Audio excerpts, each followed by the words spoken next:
Top of the morning, Dan and Amy. Jen Psaki is the White House press secretary. She was queried about deplatforming, which is sort of a sanitized way of saying purging people you disagree with, whether it's social media platforms or corporate boardrooms. And she needs to circle back with us on that, like on every question she's asked. I'll circle back if there's more I can share with you. I'll circle back with you if there's more to convey. I'll have to just circle back with you. We can circle back. I'm happy to circle back with you. I can circle back. I will have to circle back on that one. That's an excellent question. Oh, such an important question. We will circle back with you, and we'll circle back with you. It's an interesting question, but we'll circle back. I'm happy to circle back, but I'll have to circle back with you on it. It's a good question, but we'll circle back with you on this today. We will certainly circle back with you more directly. All right, We're great. only a few weeks in. And she circled back with us on that yesterday when asked whether or not Joe Biden is supportive of the big tech silencing of former President Trump. Does President Biden support the continuing ban of President Trump on their sites? I think that's a decision made by Twitter. We've certainly spoken to, and he's spoken to, the need for social media platforms to continue to take steps to reduce hate speech, but we don't have more for you on it than that. Translation, yes. That's the translation there. That egghead on CNN, and I don't mean because he's smart, I mean because his head is shaped like an egg. Brian Stelter, who actually got sort of, well, I don't know, chastised, but maybe chastened a bit by outgoing CNN boss Rick Davis on having more center-right guests on his program, which is a thought he never considered. Listen to him talking about the censorious culture and this distinction he makes on freedom of speech in a free society. And the polluters are trying to deflect blame. Dishonest cries of censorship are filling Fox's airwaves with charges that these guys right here are being suppressed. The word censorship's been invoked almost 400 times on Fox this month alone, and more than 300 times on Newsmax. You know, post-insurrection, a book publisher decided that it does not want to be in business with Senator Josh Hawley. So he's been on a national TV tour claiming he's muzzled. And Tucker Carlson is telling viewers that this network, CNN, is trying to force Fox News off the air, which is patently false. It's as predictable as the sunrise. Democrats win elections, and then Republicans say they are being silenced. But while some cry cancel culture, let me suggest a different way to think about this. A harm reduction model. Most people want clean air and blue skies and accurate news and rational views. And then in that healthy environment that looks beautiful, then we can have great fights about taxes and regulation and healthcare and all the rest.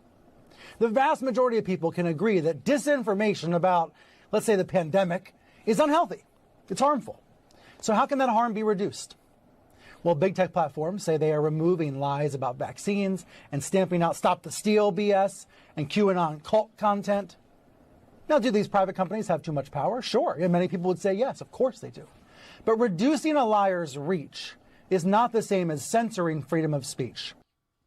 Reducing a liar's reach is not the same thing as censoring freedom of speech. What you heard there is a beautiful lie in support of the end of free thinking and free speaking in a free society.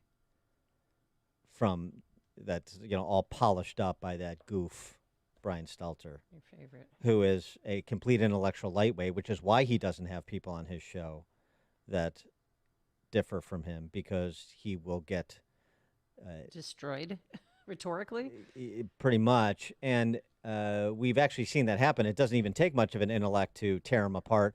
Michael Wolff, back in the day, before he came out with his Trump book and sort of discredited himself with his if it sounds true, it probably is true standard of truth-telling, was just one example of somebody who had to tell Brian Stelter, you're really quite ridiculous. And he really is. But the position that he holds, this harm reduction model, freedom of speech is not freedom of reach. Actually, that runs counter to Supreme Court jurisprudence on the topic. He does not understand what time, manner, content restrictions are. Of course he doesn't. For more on the topic, we're pleased to be joined by Salena Zito. She is a Washington Examiner reporter, New York Post columnist, CNN contributor. I hope I'm not in trouble. Author of The Great Revolt, Inside the Populist Coalition, Reshaping American Politics. Salena, thanks for joining us. Appreciate it. Thanks for having me. I'm no longer a CNN contributor, Oh. so you're not in trouble. Okay, very there good. you All go. right, good. I'm making a Okay. correction to the record right now to distinguish myself from CNN. I'm correcting the record. What about White House press secretary essentially giving a nod to the deplatforming of Trump and under the guise of hate speech, and Brian Stelter's whole riff on silencing liars, the harm reduction model for speech in a free society. I mean, as somebody who's a member of the Fourth Estate, I'm old enough to remember when the Fourth Estate was mostly populated by First Amendment absolutists. Well, I have a really deep concern that we now have a society who, when you don't like something you hear or that something that someone says, rather than shrug it off, we decide to destroy and or make an enemy of them and bring other people along with us in terms of we need to condemn this person.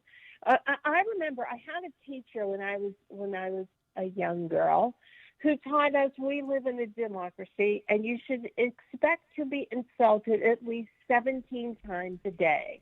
And I thought that was, at the time when she taught us that, and it was a nun, I thought, wow, what does that mean?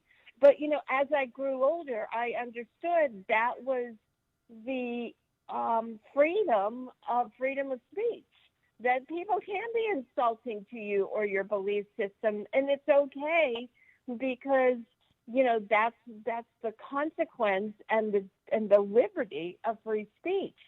This generation and the way that cable television and social media now works, it's almost as if it's part of its model to destroy your ability to be insulting. Well, that's well said. I just wish more of your colleagues in the press corps believed as you do. I'm sure you do as well, but they don't, and so we fight on. I wanted to get your take on something else too. This is really a great moment in fiscal conservatism. This may be the greatest pronouncement in the history of America with respect to spending other people's money. Chuck Schumer. It makes no sense to pinch pennies when so many Americans are struggling. The risk of doing too little is far greater than the risk of doing too much. That $900 billion we just spent, which isn't even out the door yet, if we don't do another $2 trillion on top of the $8 trillion or so far, then we're pinching pennies in a country that's got $120 trillion in unfunded liabilities and debt carry. No time to pinch pennies, and Republicans are very much in the model of pre-Gingrich Republicans, it seems to me, with Susan Collins leading the way, where Malcolm Wallop observed upon his retirement before the Gingrich Revolution in '94, Malcolm Wallop, former Republican senator from Wyoming, if the Democrats proposed a bill to burn down the Capitol, Republicans would compromise and agree to phase it in over 3 years. And that's what I see happening right now with $1.9 trillion versus another $600 billion. Well, we have lost the ability, and maybe it's the time, maybe it's that nuance is dead, but we have conservatives and or just any politician has lost the ability to communicate just how dangerous being in debt is to the country and the larger implications of spending. There is a price to pay for that. And instead of being able to articulate that, and it should be a Democrat or a Republican, should be able to say, this is dangerous. This is not good. They're unable to say that. And because of that, in our culture today, what prevails as compassionate is to say, well, if you don't spend this, you're, or if you don't do this, if you don't spend all this money, you're a horrible person and people will die. And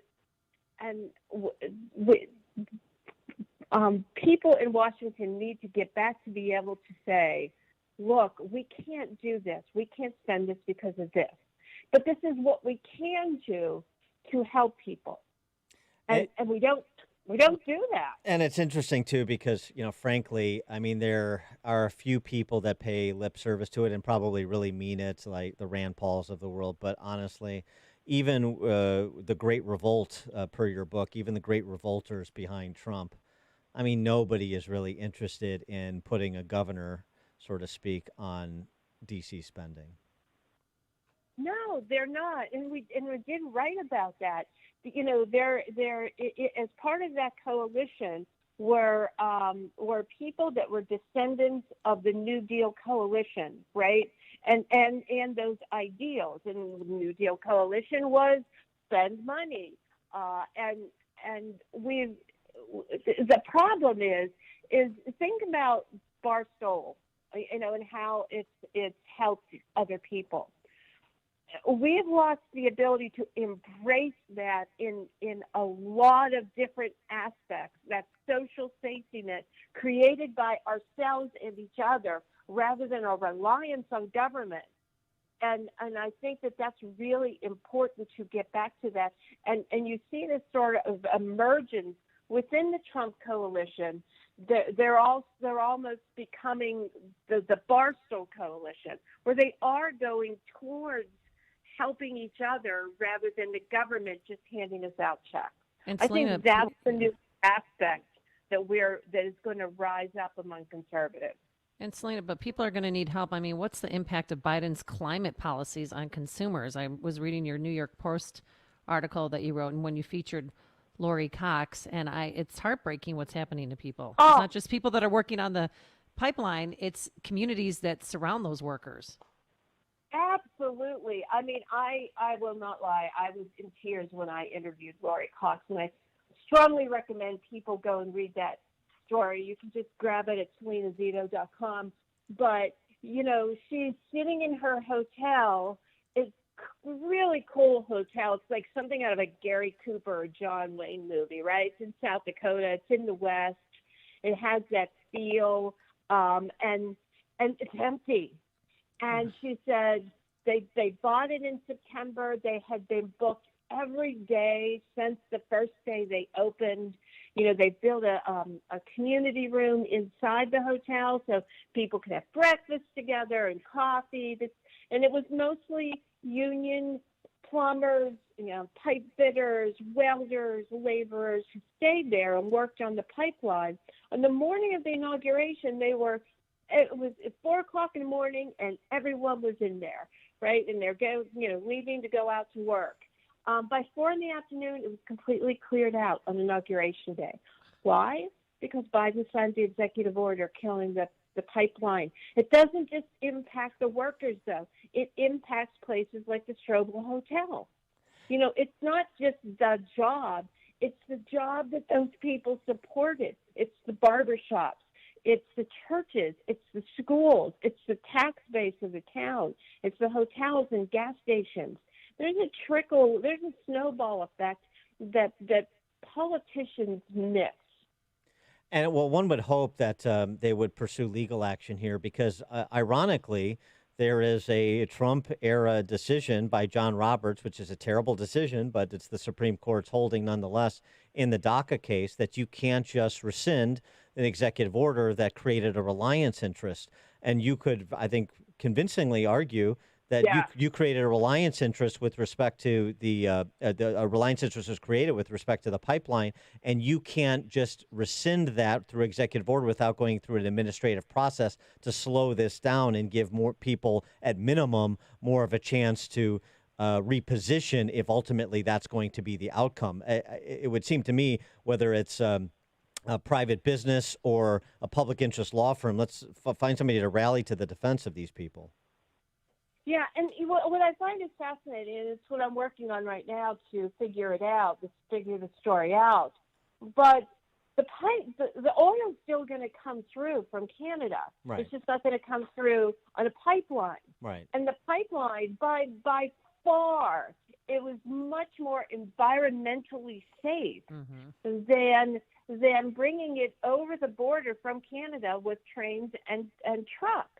The diesel trucks and the trains are going to leave a much larger carbon footprint, if that's what you measure the viability of something's impact on climate change.